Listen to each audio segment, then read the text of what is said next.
Descubrí que mi esposo ocultaba casi $1 millón en deudas usando mi nombre sin permiso, y cuando su familia rica intentó silenciarme, acabaron todos en juicio federal. No sé ni por dónde empezar con esto. Supongo que lo básico: tengo 27 años y hace casi 4 me casé con alguien que, en ese momento, parecía la mejor decisión de mi vida. Él tenía 29 cuando nos casamos y venía de una familia rica, pero de esas que no necesariamente están en las portadas de Forbes, pero se mueven entre los que sí lo están. Su padre tenía una consultora financiera en Nueva York, su madre tenía como hobby comprar edificios y poner cafés veganos con nombres estúpidos. Desde el primer día que los conocí, supe que no era su tipo de persona. Yo, por otro lado, vengo de un barrio en las afueras de Filadelfia. Mis papás tienen un pequeño negocio de lavandería y he trabajado desde los 15. Becas, trabajos dobles en la universidad, y una carrera en marketing digital que me abrí sola a codazos. Lo digo porque cuando conocí a mi esposo, no era que yo lo estuviera cazando ni buscando escalar socialmente. Él me conoció cuando yo estaba dando una charla en un evento de empresas emergentes en Boston. Él se me acercó, interesado, me pidió mi LinkedIn, luego mi WhatsApp, y después de eso las cosas fueron rápidas. Demasiado rápidas, ahora que lo pienso. Nos casamos a los 18 meses de conocernos. Al principio todo era perfecto. Él era muy bueno con las palabras. Sabía hacerme sentir como si todo lo mío, mi esfuerzo, mis inseguridades, mis metas, eran importantes. Y lo peor es que era convincente. No parecía falso. Me hizo pensar que éramos un equipo. El día de nuestra boda, sus padres ni siquiera disimularon lo poco que les importaba. Su mamá se la pasó criticando los centros de mesa y diciendo que el salón olía a detergente barato. Su papá, en cambio, directamente me ignoró. Ni un brindis, ni una palabra. Pero yo estaba demasiado metida en la nube para preocuparme por eso. Nos mudamos a un apartamento pagado por su familia en Manhattan. Yo insistí en contribuir con los gastos, pero me dijo que no era necesario, que mejor enfocara mi energía en crecer mi marca personal. Durante ese tiempo, me convertí en freelance y trabajaba desde casa. Mi carrera no estaba mal. Tenía clientes regulares y me estaba posicionando, pero él insistía en que no me preocupara por lo financiero. Eso fue el primer año. El segundo año, las cosas cambiaron. De a poco, empezó a actuar extraño. Llamadas a escondidas, noches largas en reuniones de negocios que no se podían explicar. No era una infidelidad, al menos, no que yo sepa hasta hoy, pero sí había una tensión rara que no podía definir. Me trataba con frialdad, como si yo estuviera estorbando. Dejaba de hablarme por días por cualquier desacuerdo pequeño. Yo pensaba que estaba estresado, que el negocio de la familia quizá andaba mal o algo. Pero cada vez que preguntaba, me decía que todo estaba bien, que yo me ahogaba en un vaso de agua. Y entonces empezó el verdadero caos. Una tarde, después de una pelea absurda porque había usado su computadora para imprimir unos documentos, él se puso furioso. Dijo que yo era una invasora, que su privacidad debía ser respetada. No entendía por qué tanta bronca. Solo había abierto una carpeta con mi nombre en su escritorio, pero al parecer eso fue una violación. Esa reacción me dejó mal. Así que esperé a que se fuera al gimnasio y sí, lo admito, volví a revisar la computadora. Ahí encontré algo que no me esperaba: documentos escaneados, contratos, correos, capturas de transferencias bancarias. Mi esposo tenía una deuda personal de casi $900.000. Y no era deudas de juego ni nada así. Eran préstamos a nombre de él, algunos garantizados por el negocio familiar, otros no. Estaba pidiendo dinero a inversores privados, prometiendo retornos falsos y usando parte del dinero para mantener su nivel de vida. Ese día, algo se rompió en mí. Le confronté. Le mostré los documentos y su reacción fue brutal. No pidió perdón. No lo negó. Solo dijo que no iba a entender y que a veces las cosas en los negocios no eran tan simples. Lo peor fue lo que vino después. Llamó a sus padres al día siguiente y los tres me sentaron como si yo fuera una empleada que había metido la pata. Su madre me llamó ingenua. Su padre dijo que yo no sabía cómo funcionaba el mundo real. Me acusaron de entorpecer los planes de su hijo por ser tan emocional. Según ellos, si yo hablaba de esto, arruinaría una oportunidad de recuperación para todos. Ellos sabían, siempre supieron, y lo dejaron hacer. Ahí me di cuenta de que no era solo su error. Era una red de encubrimiento. La cosa es que yo no estaba tan sola como ellos pensaban. Y que en esa carpeta con documentos, había algo más. Algo que eventualmente iba a usar. Pero eso te lo cuento en la siguiente parte. Esa noche no dormí. Me quedé sentada en el suelo del estudio, con la laptop abierta y los documentos frente a mí. Había algo enfermizo en todo eso. No era solo la deuda, ni siquiera las mentiras, era la frialdad con la que todos ellos actuaban, como si ocultarme información financiera así de grave fuera algo normal. Como si yo fuera una niña que había husmeado donde no debía, y no su esposa. Estuve horas revisando cada archivo. Había contratos redactados por abogados, algunos con firmas digitales, otros escaneados. Muchos eran de los típicos préstamos privados que se hacen entre conocidos, pero lo que me heló la sangre fueron los documentos con membretes de la empresa del padre. Algunos préstamos estaban garantizados con propiedades a nombre de la compañía, otros incluso vinculaban a terceros sin saberlo. Había manipulación en esos papeles, fechas modificadas, y lo peor, nombres que no cuadraban. Uno de los archivos era una tabla de Excel con varias columnas, monto, fecha, nombre del prestamista, estatus, garantía verbal, y una columna al final que decía activo tóxico, cubrir. La mitad de esas filas estaban en rojo.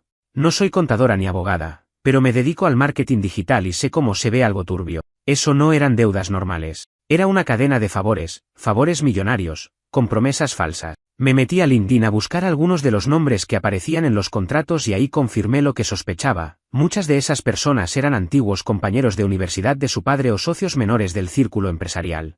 Algunos incluso trabajaban en Europa. Londres, Berlín, Mónaco. Esta red no era local. No era solo Nueva York.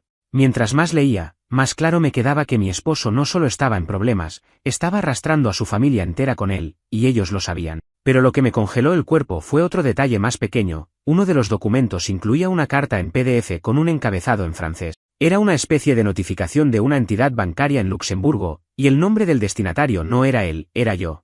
Mi nombre completo. Mal escrito, pero claramente el mío. El documento decía algo sobre una cuenta asociada, aunque yo jamás había abierto una cuenta fuera del país. Lo imprimí. Lo leí 10 veces, y me di cuenta, estaban usándome como parte de alguna estructura financiera para legitimar operaciones. En algún momento, él o su padre me habían inscrito en algo sin decírmelo. Quizás cuando firmamos esos contratos prenupciales que apenas pude leer bien entre toda la presión que metieron. Quizás cuando me pidieron una firma más para una supuesta transferencia durante nuestra mudanza. No lo sé. Pero era real. Y muy jodido. A la mañana siguiente, fingí normalidad. Me desperté antes que él, preparé café, actué como si nada. Él bajó con cara de fastidio, como si yo fuera una piedra en su zapato, y dijo algo como ya se te pasó el drama. Me limité a sonreír. Le pregunté si iba a ir a la oficina de su padre. Me dijo que sí, y que en la tarde vendrían sus padres a charlar conmigo de nuevo. Ahí decidí que no iba a aguantar más. Tenía una copia de los documentos en un USB, pero esa mañana me dediqué a organizar todo digitalmente. Hice respaldos en la nube, protegí las carpetas con contraseña, y las renombré con títulos genéricos para que no saltaran a simple vista. Luego, fui al banco y pedí una revisión de mis cuentas. Confirmé que, efectivamente, había una cuenta internacional vinculada a mí, abierta hacía 11 meses. El empleado del banco dijo que eso solo puede hacerse si usted firmó presencialmente o por poder. Me tragué el miedo y asentí. Fingí que lo recordaba vagamente. Pedí una copia de todo. Volví a casa y ahí estaban sus padres. Ella vestida de punta en blanco como si fuera a una sesión de fotos, él con su clásico look de abogado millonario pero relajado, sin corbata y con actitud de desdén. Se sentaron frente a mí como si esto fuera una junta corporativa. El papá fue directo. ¿Qué planeas hacer con lo que encontraste? No lo negó. No hubo ni intento de manipulación. Estaban ahí para intimidarme, no para disculparse. Le dije que no planeaba hacer nada, por ahora, pero que había dejado copias de todo en manos de gente confiable. Ahí cambió el tono. Se rió. Literalmente se rió en mi cara. Dijo que yo no entendía el juego, que ese tipo de cosas se manejan entre gente civilizada, no con amenazas de exponer como si esto fuera un reality show. La mamá, por su parte, me miró con esa expresión helada que solo he visto en dos tipos de personas, jefes de empresas familiares y mujeres que han vivido toda su vida sin tener que trabajar nunca. Me dijo que estaba siendo emocional. Que si pensaba que esto era un crimen, estaba equivocada. El sistema está hecho para los que saben navegarlo, me dijo, como si fuera una especie de lección. Me tragué las ganas de escupirle en la cara.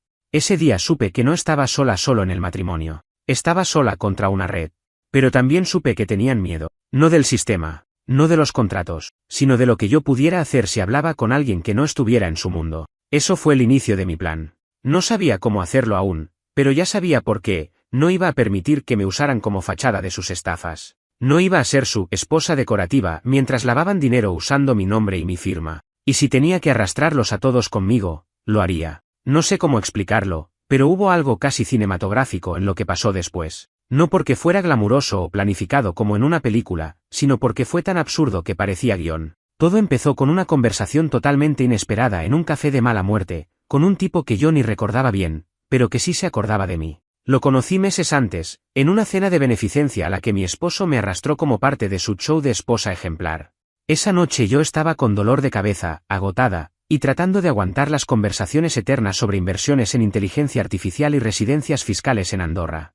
Recuerdo haber intercambiado pocas palabras con él, un tipo joven, con acento alemán, que trabajaba como analista para una de las consultoras satélite del imperio del suegro. Me pareció tranquilo, algo incómodo en ese entorno, casi como yo. La cosa es que ese tipo me reconoció cuando me vio salir de una oficina de asesoría legal una semana después del cara a cara con mis suegros. Yo no lo vi al principio. Estaba esperando café en una de esas esquinas llenas de freelancers y oficinistas medio rotos, cuando alguien dijo mi nombre en voz baja. Me giré y ahí estaba él, vestido casual, con la mirada de alguien que duda si debería hablar o no. «Perdón, ¿tú eres la esposa de?» preguntó. No tenía ganas de hablar con nadie, pero algo en su tono no era juicio, ni burla, ni lástima. Era advertencia. Nos sentamos. Me dijo que no iba a hacerme perder el tiempo, que si quería levantarme e irme, lo entendía, pero que necesitaba decirme algo porque no podía dormir desde hacía semanas. Él había trabajado durante casi 2 años como analista financiero externo para la firma del padre de mi esposo. Su trabajo consistía en revisar cuentas de subsidiarias en Europa, especialmente en Bélgica y Luxemburgo. Todo le parecía normal, hasta que un día le pidieron verificar un paquete de transferencias que habían pasado por una cuenta vinculada a Estados Unidos, pero cuyo titular estaba en revisión. Le mandaron un archivo con datos personales, y ahí apareció mi nombre, mi dirección, mi número de pasaporte. No sabía si era legal o no. No quería meter la pata. Así que lo consultó discretamente con un ex profesor de la universidad, que le dijo que esa clase de movimientos estaban en zona gris legal, pero que si él no había autorizado ni auditado ese uso de datos, mejor se alejase. Entonces pidió ser transferido a otra unidad. Y desde ese día empezó a recibir mensajes velados, llamadas cortas desde números privados, y hasta un error administrativo que congeló su salario por 2 meses. Me dijo que se fue voluntariamente, pero que sabía que lo estaban presionando para que se callara. Yo no sé si esto es un fraude financiero o una jugada legal con trampas. Lo que sé es que están usando tu nombre en algo que podría reventarles la cara si alguien los investiga de verdad. Y si te están involucrando sin que tú firmaras con conocimiento, eso es grave. Muy grave. Me temblaban las manos mientras lo escuchaba. Le conté lo que yo había descubierto. No todo, pero sí lo suficiente para que viera que yo no era una pieza decorativa en esto, que estaba intentando entender el alcance de la red. Él me ofreció algo que no había considerado aún, acceso a una parte de los documentos de auditoría previos al cierre de su contrato. Había hecho respaldo personal de ciertos archivos, por si necesitaba defenderse si el asunto escalaba. Le preocupaba perder su visa de trabajo si lo vinculaban con algo ilícito. Acordamos vernos 2 días después en su apartamento, muy modesto en comparación al mundo en el que había estado metido. Ahí me mostró un conjunto de tablas, PDFs y correos que dejaban claro que yo no era la única persona ajena involucrada en esas cuentas. Había otros nombres prestados, una ex niñera que ya no vivía en el país, un viejo amigo del padre de mi esposo que había fallecido, e incluso una fundación con dirección falsa en Barcelona. Ahí me quedó claro que esto no era una mala decisión financiera. Era un esquema. Y no solo era responsabilidad de mi esposo, su padre lo dirigía todo. Mi suegra, por su parte, figuraba como beneficiaria en al menos 3 cuentas en el extranjero. Las cuentas usaban nombres familiares como claves, uno se llamaba Blue Ivy, que era el apodo de un perro que habían tenido. Otro, La Quinta, que era el nombre de una casa vacacional en Mallorca. Estaban lavando dinero, o moviéndolo para ocultar deuda, o ambas cosas, y me usaban como una pantalla más. Salí de ese apartamento mareada. No sabía si llorar, si reír como una loca, o si comprar un boleto de avión y desaparecer. Pero lo único que tenía claro era esto: si me quedaba callada, iba a terminar implicada. O peor, sacrificada como chivo expiatorio si esto salía a la luz. Por primera vez en semanas, sentí miedo real. Ese miedo me llevó a buscar ayuda. Y no hablo de un abogado cualquiera. Estoy hablando de alguien que se dedica a rastrear esquemas financieros de alto perfil. Contacté a una ex compañera mía de universidad que trabaja como investigadora forense financiera en una firma que ha hecho auditorías para gobiernos. Le dije que necesitaba hablar con ella fuera de horas, fuera de la oficina, y sin que nadie más lo supiera. Y ahí empezó todo. Hay un tipo de silencio que no tiene nada que ver con la tranquilidad. Es el que se siente cuando estás a punto de hacer algo que puede cambiar tu vida para siempre, y lo sabes. Es ese momento en el que no hay marcha atrás. Cuando me senté frente a mi excompañera de universidad en ese café vacío de Brooklyn, con la laptop en la mochila y el corazón martillándome el pecho, sentí exactamente eso. Ella se llamaba Clara, no es su nombre real, obviamente, y había sido la más brillante de nuestra generación. Siempre supimos que acabaría trabajando para los grandes, pero lo que nunca imaginé es que terminaría ayudándome a mí a desenterrar el tipo de porquería que solo aparece en titulares que uno asume que le pasan a otro. Gente famosa. Políticos. CEOs. Le pasé el USB sin rodeos. Se lo dije así, no sé si esto es ilegal, pero sé que es turbio. Y mi nombre está ahí metido sin que yo haya autorizado nada. La cara que puso cuando vio los archivos me confirmó que esto no era paranoia. No era que yo estaba exagerando. Me pidió permiso para copiar una parte en su laptop y analizarlo mejor con sus herramientas. Me dijo que no podía prometerme nada oficial, que la firma para la que trabajaba no iba a meter las manos si no había una denuncia formal o un encargo directo de alguna autoridad.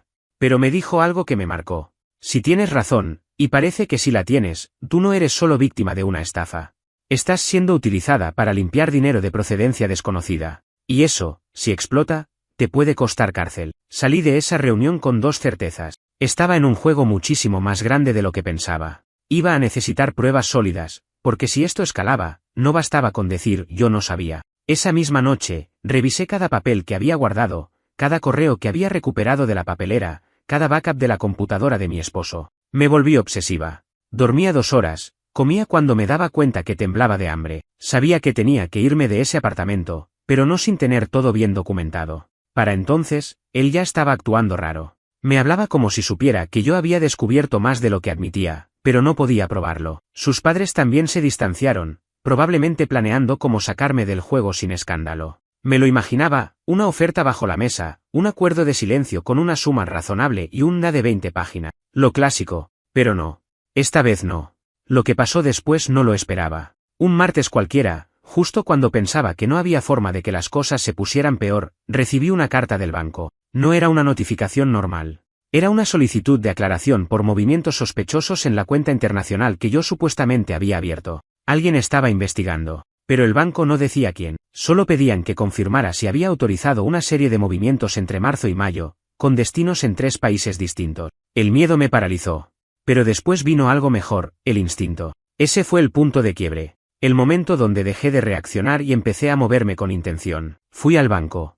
Pedí hablar con el departamento legal. Mostré mi pasaporte, firmé documentos negando autorización, y pedí que todo se pusiera por escrito. Pregunté, sin rodeos, si había una investigación en curso. Nadie me lo confirmó directamente. Pero el tono cambió. Una semana después, recibí un correo de Clara. Ella había terminado de analizar los datos. Me pidió vernos de nuevo. Nos encontramos en su oficina, ya no en secreto. Me hizo firmar un papel diciendo que la información me pertenecía y que le autorizaba a entregarla a las autoridades si así lo requería. Me explicó lo que había encontrado, con ese lenguaje técnico que no entendía del todo, pero cuyo mensaje final era claro. Estás vinculada directa o indirectamente con al menos 5 transacciones de lavado estructurado, usando intermediarios en Suiza, Luxemburgo y Países Bajos. Algunos fondos están registrados bajo tu número de pasaporte. Y eso solo es la punta del iceberg. Me quedé en silencio un rato. Luego le pregunté lo único que me importaba en ese momento. ¿Puedo limpiar mi nombre sin arrastrar conmigo a gente inocente? Su respuesta,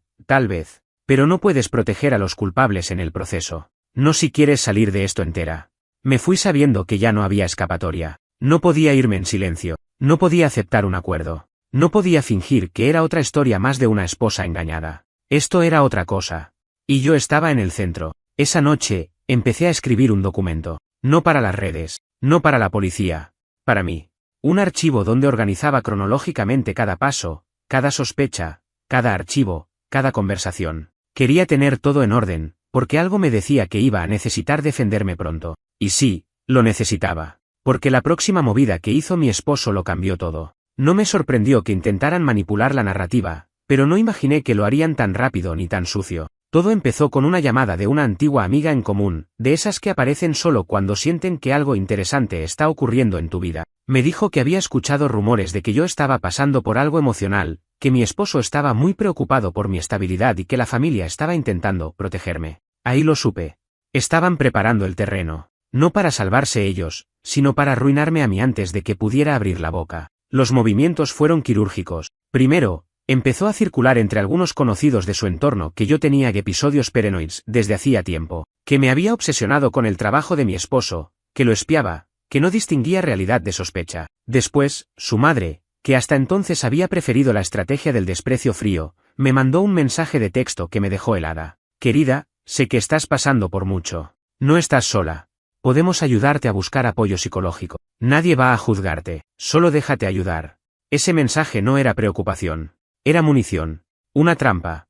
Lo que no sabían es que yo ya me había preparado para ese movimiento. Tenía respaldos cifrados de todo, los documentos, los correos, los chats, las capturas, las grabaciones. Incluso tenía un archivo de audio donde él me admitía haber usado mi firma para resolver temas con el banco, porque yo nunca iba a entender los tecnicismos. Pero el golpe bajo vino 2 días después. Recibí una carta oficial, firmada por un abogado que, casualmente, era viejo amigo del padre de mi esposo. En el documento se sugería que yo estaba mostrando comportamientos erráticos, que me había negado a tomar medicación, qué medicación, y que estaba siendo hostil con los intereses legales de la familia. Añadía que, de seguir en esa línea, tendrían que tomar acciones preventivas para resguardar la integridad emocional de todos los involucrados. Básicamente, querían armar un caso para declararme inestable. Esas cosas no ocurren de un día para otro. Las construyen, paso a paso. Rumores, documentos falsificados, testigos comprados. Y si no hubiera estado tan preparada, quizás habría entrado en pánico. Pero no.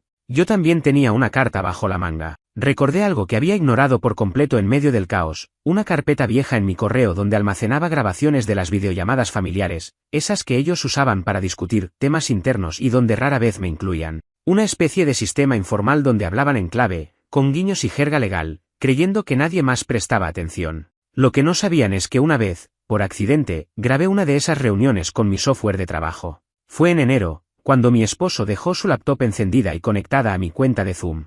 Al principio creí que era una tontería sin valor, pero ahora, en medio de todo, decidí buscarla. Y cuando la encontré, casi no podía creer lo que escuché. Era una conversación entre mi esposo, su padre, un asesor fiscal y un contacto en Luxemburgo. Durante 43 minutos, discutían cómo mover activos a nombres muertos, cómo usar estructuras legales para blindarse de auditorías, lo más importante, cómo justificar cualquier señal de alerta con documentación médica, en caso de que la esposa se ponga difícil. Palabras textuales del padre: si se quiebra, la etiquetamos como inestable y todo cae por su propio peso. Nadie le cree a una esposa llorona con historial emocional. Ahí supe que había cruzado una línea sin retorno. Llamé a Clara. Le mandé el audio, junto con la carta del abogado. Su respuesta fue inmediata: esto ya no es solo fraude financiero. Esto es una estrategia criminal para silenciarte. Esto es corrupción organizada. Ella tenía un contacto dentro del Departamento de Justicia que trabajaba en un equipo que investigaba lavado de activos y corrupción privada. Le propuso enviarle el material como fuente anónima, y ver si despertaba interés. Yo dudé. Porque una cosa era hablar con ella, compartir datos, especular juntas, y otra era que esto pasara a instancias formales, donde mi nombre podría quedar marcado para siempre si algo salía mal. Pero después de esa grabación, y de la carta que insinuaba mi inestabilidad, ya no había otra opción. Ellos estaban jugando sucio. Y yo tenía que responder con todo lo que tenía. Mandamos el audio. Encriptado.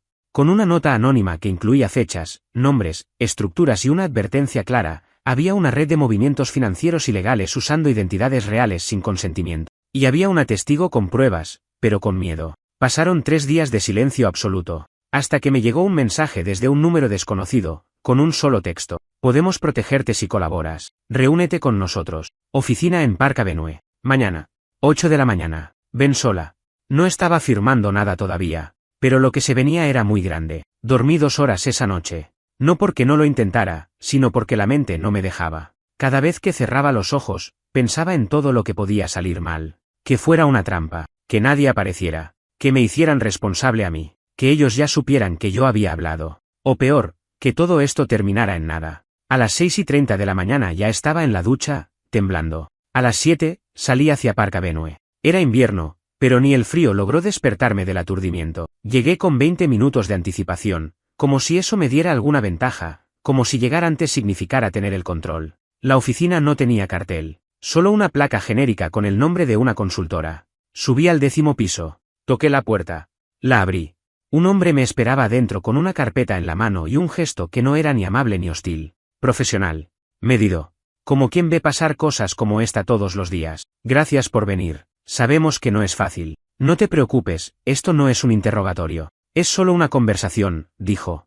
Había otra persona en la sala, una mujer joven, con pinta de analista o agente recién ascendida. Llevaba un iPad y no dijo una sola palabra en la primera media hora. El hombre, que se identificó con nombre y cargo, que no voy a repetir aquí por razones obvias, me explicó que recibieron el audio y que, al cruzarlo con investigaciones previas, encontraron que no era una coincidencia. Llevaban meses sospechando de operaciones irregulares vinculadas a la consultora del padre de mi esposo. Lo que yo había enviado no era el inicio, era la pieza que faltaba. Me preguntaron si estaba dispuesta a declarar.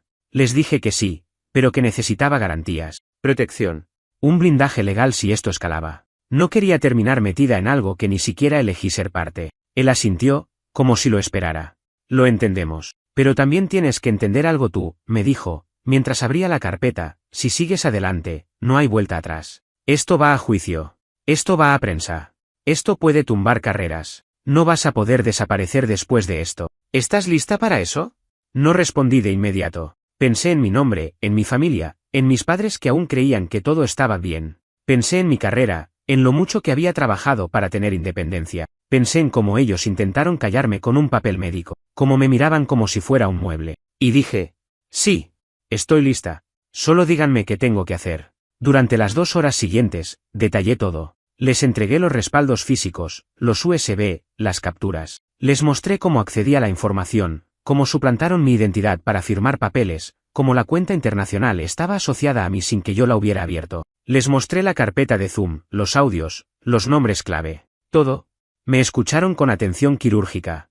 No interrumpían, solo anotaban. A veces hacían preguntas pequeñas, puntuales, como si tuvieran piezas de un rompecabezas que yo no conocía. Cuando terminé, el hombre cerró la carpeta y dijo: esto es mucho más grande de lo que crees, y hay más gente implicada. Políticos, notarios, gente que no solo es cómplice, sino parte activa. Me explicó que lo que había entregado podría dar pie a órdenes de registro, citaciones judiciales, e incluso congelamiento de cuentas. Pero necesitaban que yo firmara una declaración oficial, en calidad de testigo clave. ¿Lo hice?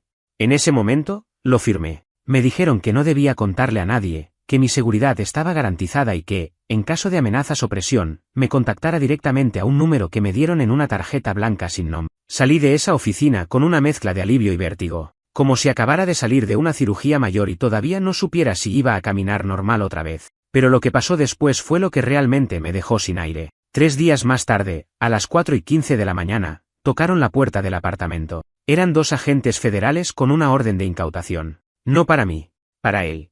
Mi esposo. Me pidieron que me quedara en una habitación aparte mientras revisaban su oficina. Estaban buscando discos duros, dispositivos móviles, documentos impresos. Sabían exactamente qué buscar.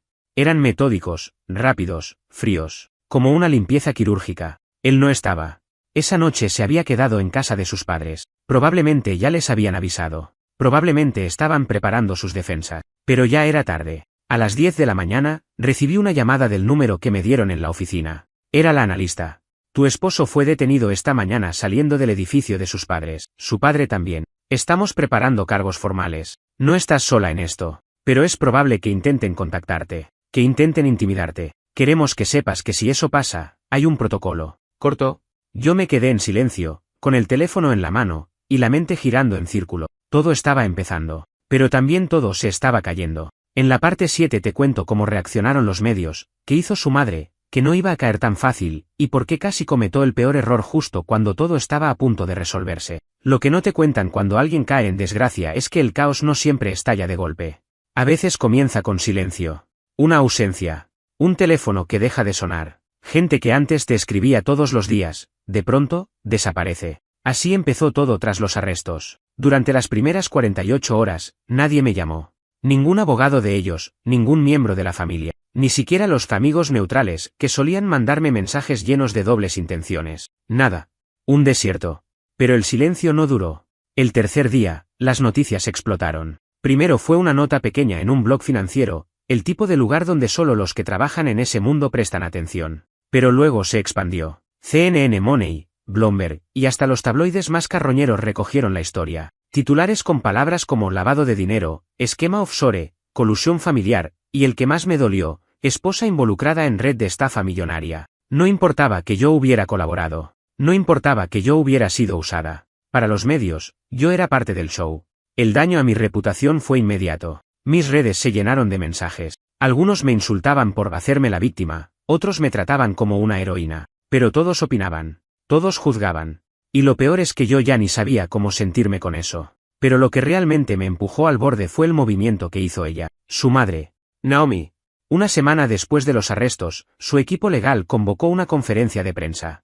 Apareció vestida como una viuda mafiosa, con gafas oscuras, rodeada de abogados y un vocero que leyó un comunicado: mi hijo y mi esposo han sido acusados injustamente, víctimas de una conspiración alimentada por una persona emocionalmente inestable que busca destruir una familia por venganza.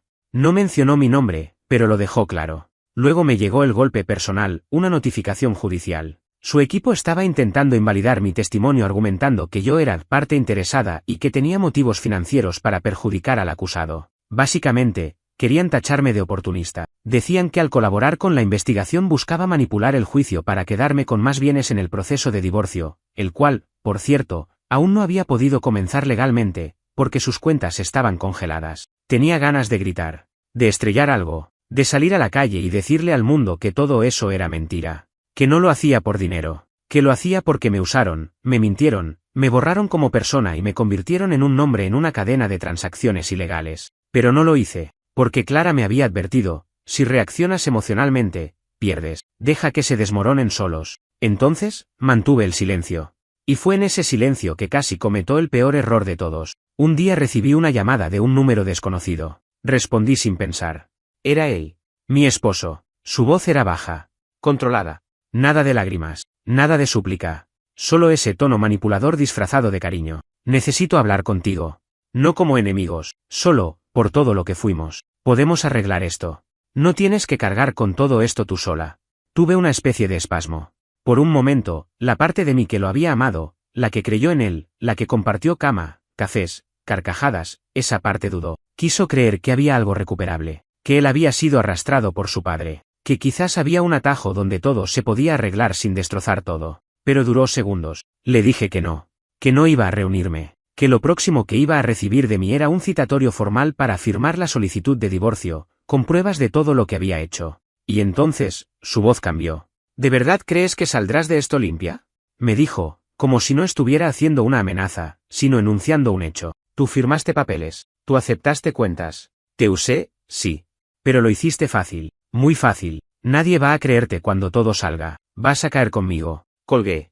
Temblando, fui directamente al contacto que me dieron en la oficina federal. Les conté lo que había pasado. Me dijeron que estaban monitoreando sus llamadas desde el centro de detención, que la conversación quedó registrada, y que eso solo iba a agravar su situación. 2 días después, su abogado, el mismo que antes me llamó desequilibrada, me envió una oferta: renunciar al testimonio, abandonar cualquier acción civil o penal, a cambio de un acuerdo millonario, más el compromiso de limpiar mi nombre en los medios. Por un segundo, por un solo maldito segundo, pensé en aceptar. Estaba agotada, aislada, destruida emocionalmente. La idea de cerrar el capítulo y seguir con mi vida, con dinero suficiente para desaparecer, fue tentadora. Pero me miré al espejo y me di cuenta de algo. Ellos podían ofrecerme millones, pero no podían comprar mi versión de los hechos, ni lo que sabía, ni lo que había vivido, ni lo que me habían hecho. Podían intentar desacreditarme, destruirme, pero no podían hacer que mintiera. Rechacé la oferta, por escrito, y agregué una cláusula, que si volvían a intentar contactarme fuera de los canales legales, presentaría una demanda por acoso y manipulación judicial. Ese fue el quiebre definitivo. No esperaba que el juicio fuera rápido, y no lo fue. Duró más de 8 meses. Durante ese tiempo, pasaron cosas que me habrían destrozado si no hubiese estado ya tan curtida. Se filtraron fotos mías viejas, nada comprometedor, pero lo suficiente para los buitres mediáticos. Se inventaron relaciones pasadas. Me acosaron periodistas fuera de casa, me siguieron en el metro, y hasta aparecieron perfiles falsos con mi nombre dando mi versión a tabloides británicos. Pero yo me mantuve firme. No hablé. No concedí entrevistas. No acepté los cientos de mensajes de influencers interesados en visibilizar mi historia. No necesitaba exposición, solo justicia.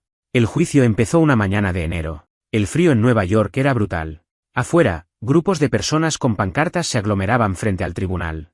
Algunos defendían a la familia víctima de una vendetta. Otros pedían cárcel. Yo me deslicé entre todos con gorro, bufanda y unos lentes oscuros que ya no eran accesorio, sino escudo. En el estrado, vi a los 3 juntos por primera vez desde todo lo ocurrido: mi esposo, su padre y su madre. Él se veía más flaco, demacrado, pero aún con esa mirada arrogante que conocía tan bien. Su padre no la soltaba. La madre ni me miró. Se pasó todo el juicio susurrando a su abogado, como si estuviera planeando una cena, no enfrentando cargos federales. Las pruebas fueron demoledoras. Los audios, los documentos, las declaraciones de Clara, los testimonios de otros empleados, los correos, todo conectaba.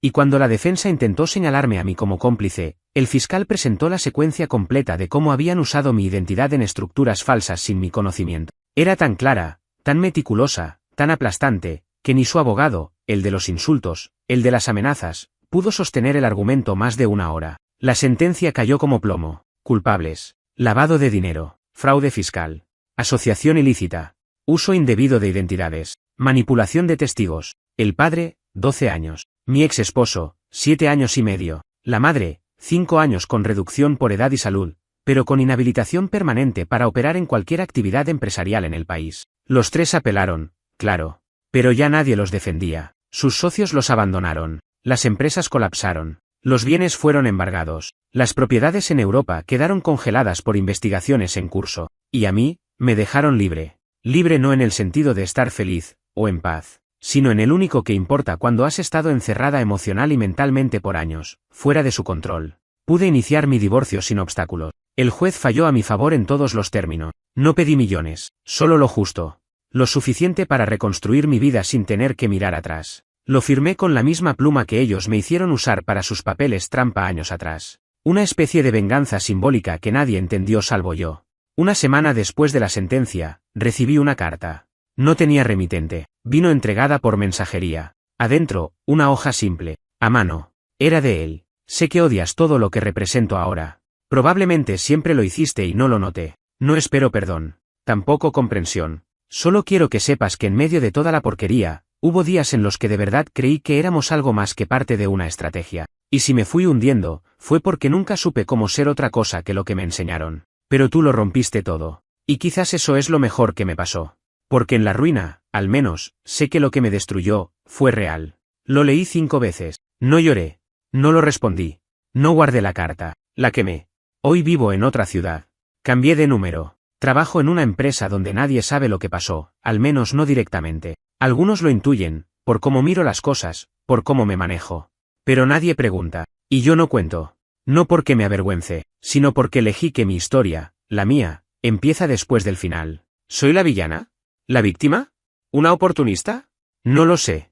A veces me acuesto pensando si lo arruiné todo, si empujé demasiado, si habría habido otra forma de salir. Pero luego recuerdo la noche en que encontré mi nombre en esa cuenta internacional sin saberlo. La primera vez que me llamaron inestable. La risa del padre en la sala de reuniones cuando dije que tenía copias.